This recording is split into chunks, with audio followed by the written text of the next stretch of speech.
예수께서 디베랴 바다에서 제자들에게 자기를 나타내셨으니 나타내신 일이 이러하니라.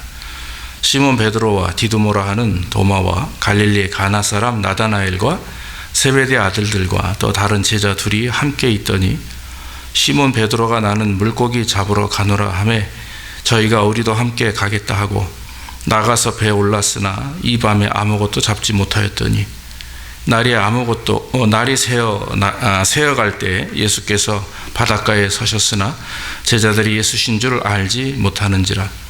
예수께서 이르시되 얘들아 너희에게 고기가 있느냐 대답하되 없나이다.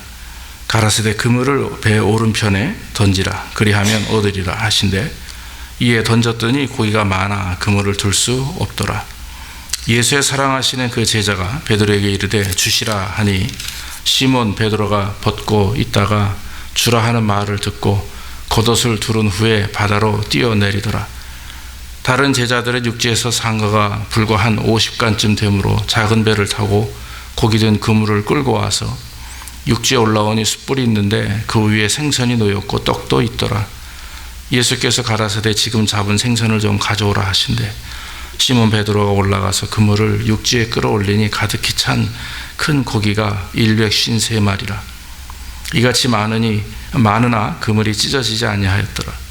예수께서 가라사대 와서 조반을 먹으라 하시니 제자들이 주신 줄 아는 거로 당신이 누구냐 감히 묻는 자가 없더라.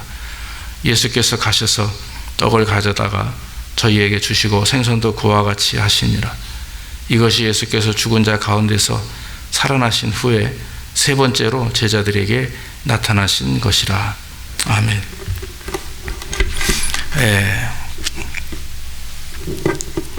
예수님께서 부활하신 다음에 40일 동안 부활의 몸을 입으시고 제자들을 찾으시는데 오늘 성경에 나와 있는 부분은 세 번째 예수님이 제자들을 찾으시는 내용입니다. 첫 번째는 안식 후 첫날 요한복음 20장 19절 위에 나오죠. 제자들이 이제 함께 모여있는 곳에 나타나셨습니다.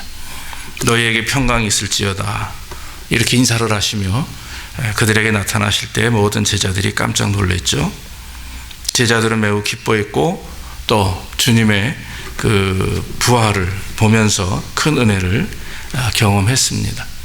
근데 이제 하지만 한 사람 빠져 있습니다. 그게 누구냐면 바로 도마는 그 자리에 없었다라고 하는 거죠.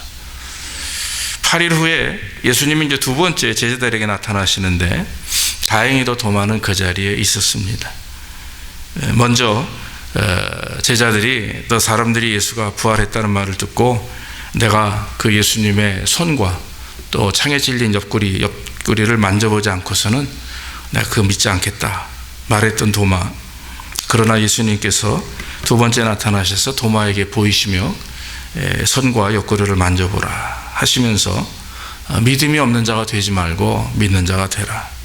보고 믿는 믿음보다 보지 않고 믿는 믿음이 크도다. 그렇게 말씀을 했죠.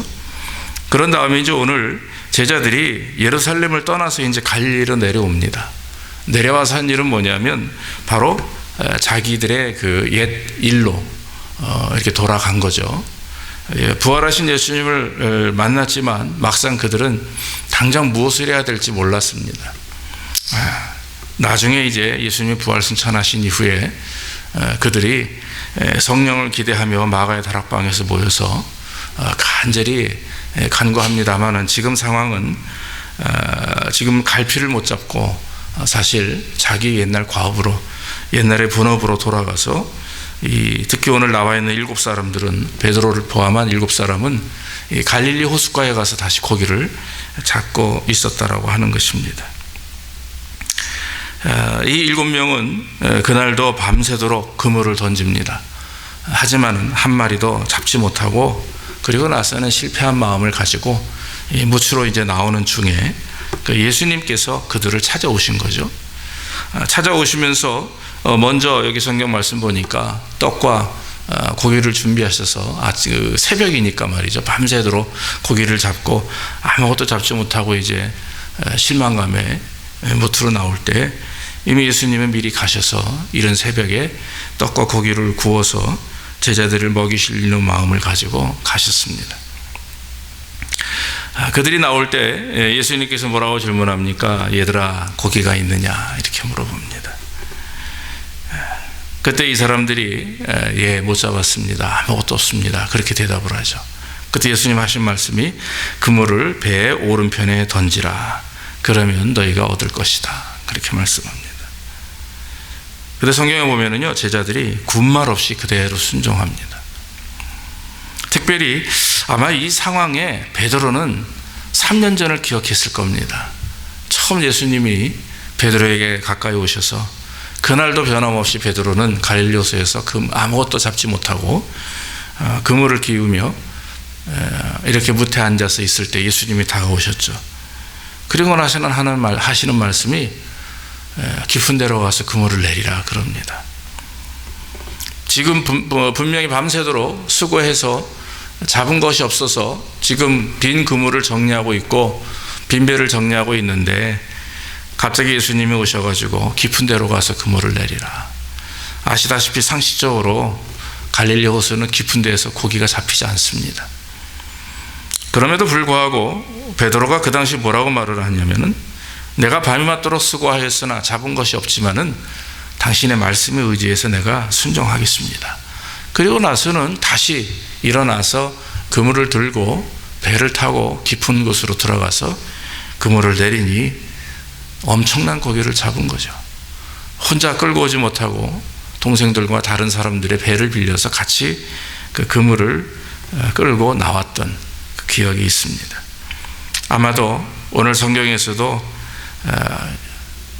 베드로는 그 상황에 처해 있을 때 주님의 말씀이구나 이런 생각을 갖고 아마도 그대로 순종한 줄로 믿습니다.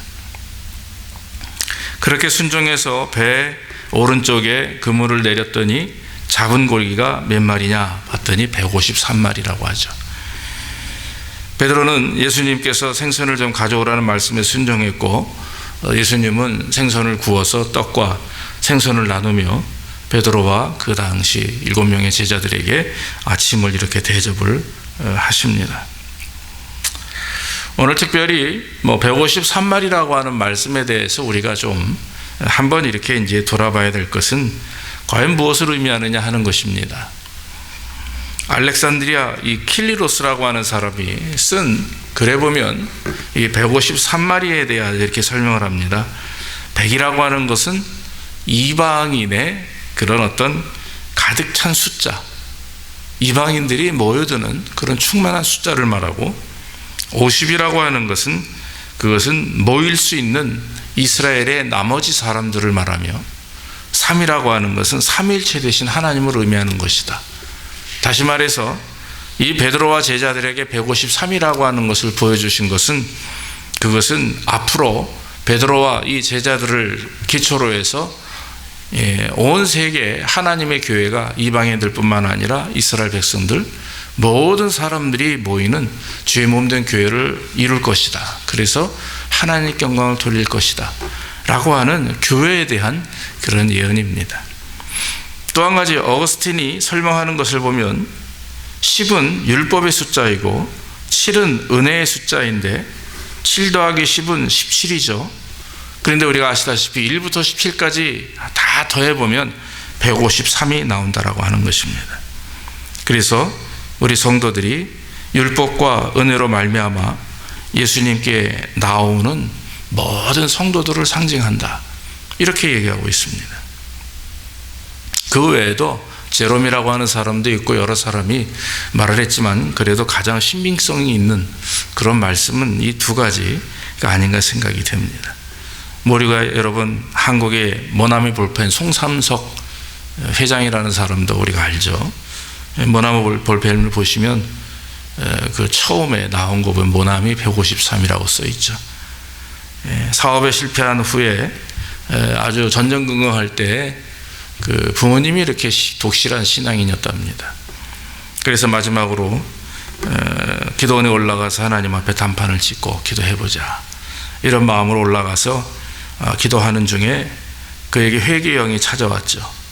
그래서 사업하면서 바쁘다는 핑계로 주일 성수 안 하고 11조 생활 안 하고 경건한 삶 살지 못하고 사업하는 이유로 사람들 만나서 맨날 술이나 먹고 뭐 이런 자기의 과거의 삶을 돌아보며 하나님 앞에 철저히 기도했다라고 하는 거죠.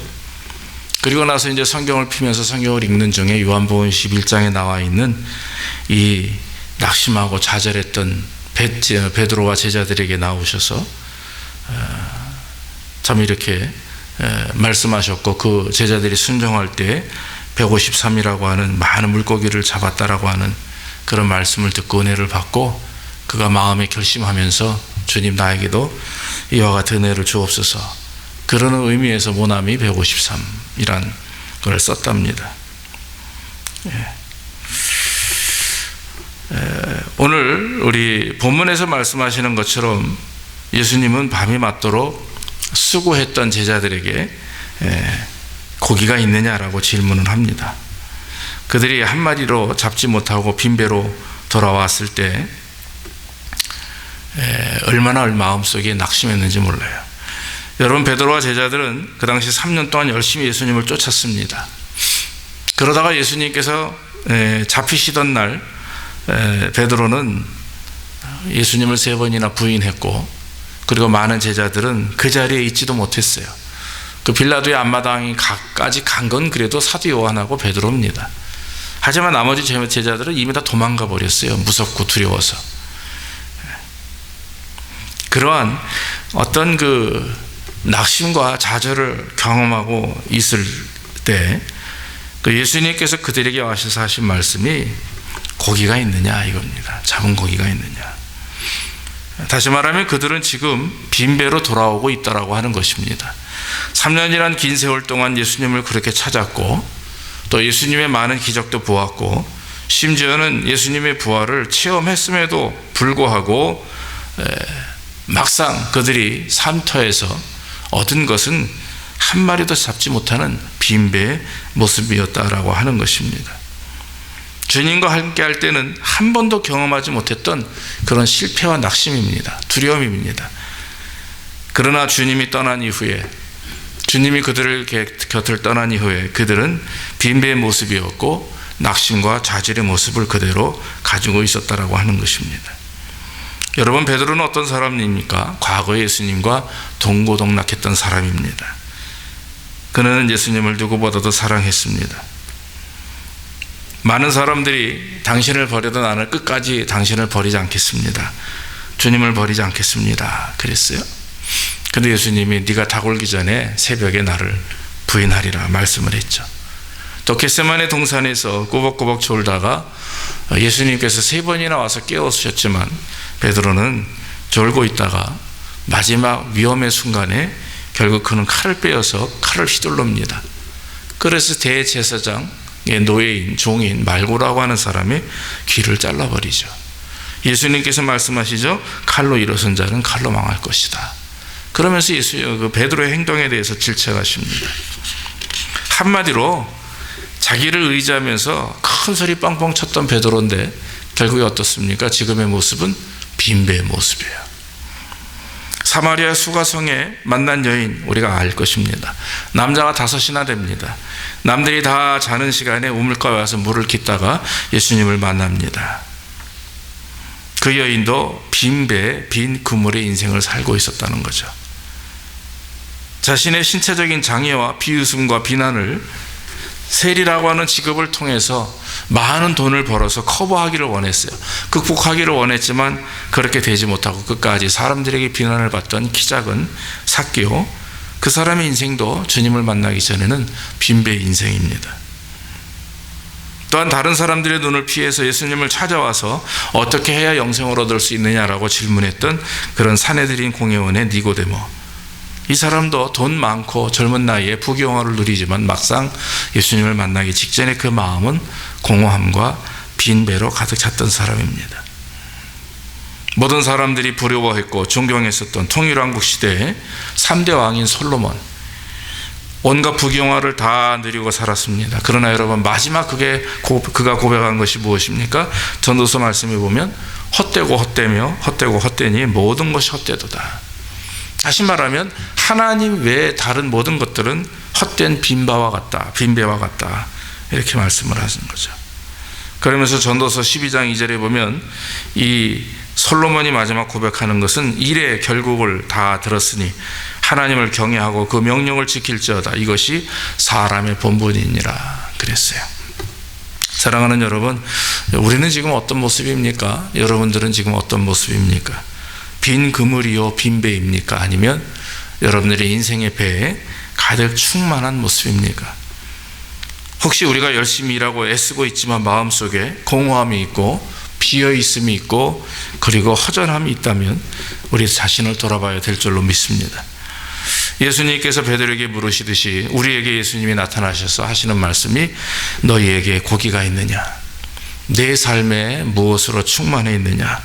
이렇게 질문한다면 우리가 과연 내 삶에 이것으로 충만해 있습니다라고 자신 있게 주님 앞에 내놓을 수 있는, 주님의 기쁨이 될 수 있는 것이 있는가 우리는 들어봐야 될 줄로 믿습니다. 여러분, 우리가 종종 빈배를 솔직히 경험하죠. 왜 그와 같은 인생의 빈 그물과 빈 배를 경험하느냐 하면, 오늘 제가 쭉 나열했던 성경에 나와 있는 위인들 가운데 예수님을 만나기 전에 그 사람들의 모습을 보면은요, 한마디로 자기 자신을 의지했기 때문에 그렇습니다. 주님을 의지하기보다 우리 자신을 의지하기 때문에. 베드로는 예전에 다른 이들이 다 주님을 버려도 절대로 나는 주님을 버리지 않겠다라고 고백했던 사람입니다. 그러나 결국 두려움 때문에, 자기 자신을 의지하는 자신감 때문에 가졌던 교만이었기에, 열정이었기에, 인간적인 열정이었기에 결국 주님을 3번이나 부인했고, 또 기도하지 못하고 그저 분노하고 이러는 가운데 결국에는 실패했던 빈배의 경험을 했다라고 하는 것입니다. 모든 것에 대한 자신감으로 충만했던 베드로였지만 결국 예수님을 3번 부인했고, 또 그가 가지고 있었던 실패감을 가지고, 그런 두려운 마음과 공허함을 가지고 고향으로 돌아와서 갈릴리 호수에서 그물을 내리죠. 여러분, 갈릴리 호수는 어떤 곳입니까? 베드로가 한마디로 눈 감고도 다 할 수 있는 곳입니다. 평생에 그곳에서 고기를 잡으며 먹고 살았던 생활의 터전입니다.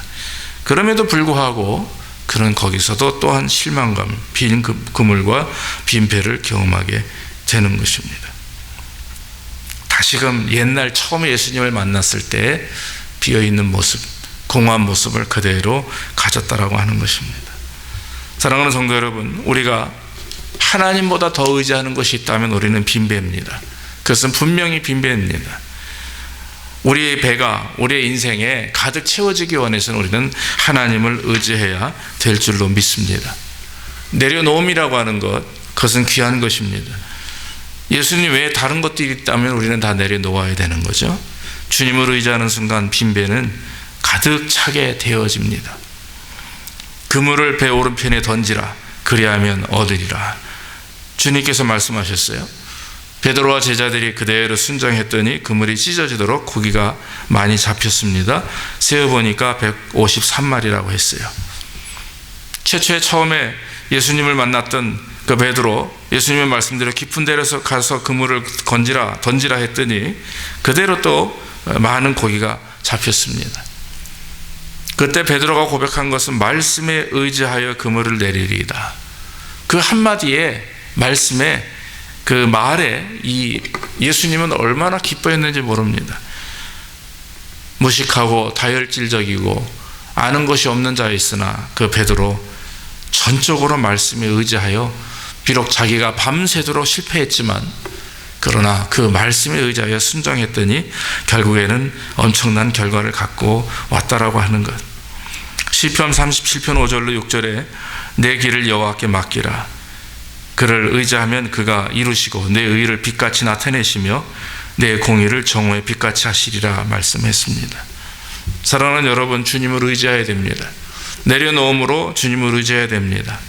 오늘 말씀에서 말씀하시는 것은 삶의 방향을 바꾸는 것입니다. 주님을 의지한다고 하는 것, 내 모든 것을 내려놓는다라고 하는 것은 내가 지금까지 살아왔던 삶의 방향을 바꾸는 것입니다. 우리의 욕망과 세속적인 성공 가치가 아닌 생명의 주관자이신 하나님을 향하여 우리의 삶의 방향을 바꾸는 것입니다.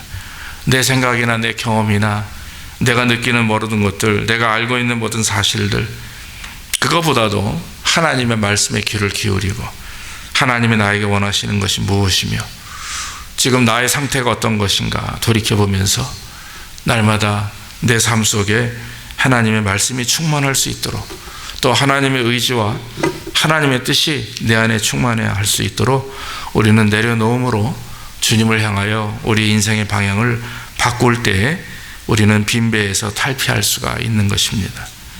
사랑하는 성도 여러분, 주님의 채우심은 풍성하고 완벽합니다.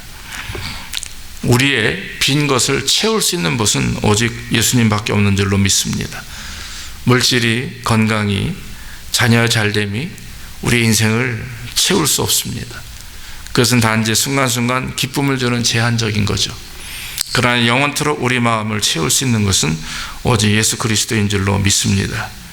인생을 살다 보면 상황과 환경 때문에 수시로 변하는 그 문제 때문에 우리는 혼란함을 느끼고 나심과 좌절을 느낍니다. 그러나 우리 안에 예수 그리스도 충만하면, 말씀으로 충만하면 아무리 풍랑이 거세도 주님과 함께하는 그 배는 절대로 전복되지 않습니다. 흔들림이 없다라고 하는 거죠. 오히려 그 그리스도의 능력으로 파도를 잠잠케 하시는 은혜를 경험하게 된다라고 하는 것입니다. 모쪼록 오늘 이 말씀을 통해서 너희에게 고기가 있느냐 질문하신 예수님의 질문 다시 한번 나에게 물어보고, 내가 자신 있게 대답할 수 없다면 내가 가지고 있는 빈배를 채우기 위해서 내 생각과 의지를 다 내려놓고 오직 주님만 의지하며 믿음으로 말씀에 순종해서 여러분들의 삶에 넉넉한 채우심이 있기를 주의 이름으로 축원합니다. 기도하겠습니다. 하나님 아버지, 감사합니다. 오늘도 하나님의 말씀을 통해서 정말 하나님, 베드로와 제자들에게 너희에게 고기가 있느냐 질문하셨습니다. 없다고 말할 때 예수님은 배의 오른편에 가서 그물을 내리라고 말씀했습니다. 과거와도 마찬가지로 아버지, 갈릴리 호수가 참으로 그와 같이 예수님의 말씀대로 그 베드로가 배 오른편에 그물을 내렸을 때 고기는 잡혔고, 그들이 참으로 상식적으로 생각해서 이해할 수 없는 부분이지만, 그러나 하나님 말씀에 의지해서 순종할 때 그들은 큰 결과와 축복을 얻게 됨을 믿습니다. 우리가 주님을 따를 때 우리의 삶 속에 일어나는 모든 일들 가운데 우리가 주님을 의지하기 원합니다. 혹시 비상식적이고 비과학적이고 또 이해할 수 없는 말씀이라 할지라도 주님, 우리가 그의 말씀에 순종할 수 있도록 인도해 주시옵소서. 순종할 때 주님이 주시는 축복과 은혜, 그 기적을 깨닫게 될 줄로 믿사오니 하나님, 특별히 빈배 인생을 살아가는 많은 사람들에게 다시 한번 그리스도의 복음이 증거되게 하시고, 또 우리 자신들도 우리의 삶 속에 주님을 믿는다 하면서도 종종 우리 자신을 믿을 때가 많음을 고백합니다. 물질을 믿고 자녀를 믿고 우리의 건강을 믿을 때가 있음을 고백합니다. 주님, 이 시간 우리의 삶의 방향을 바꾸게 하시고 더 이상 우리가 빈배의 모습이 아니라 그리스도로 말미암아 충만한 가득한 하나님의 백성들의 삶이 될 수 있도록 우리를 축복해 주시옵소서. 감사하고 예수님의 이름으로 기도하옵나이다. 아멘. 우리 340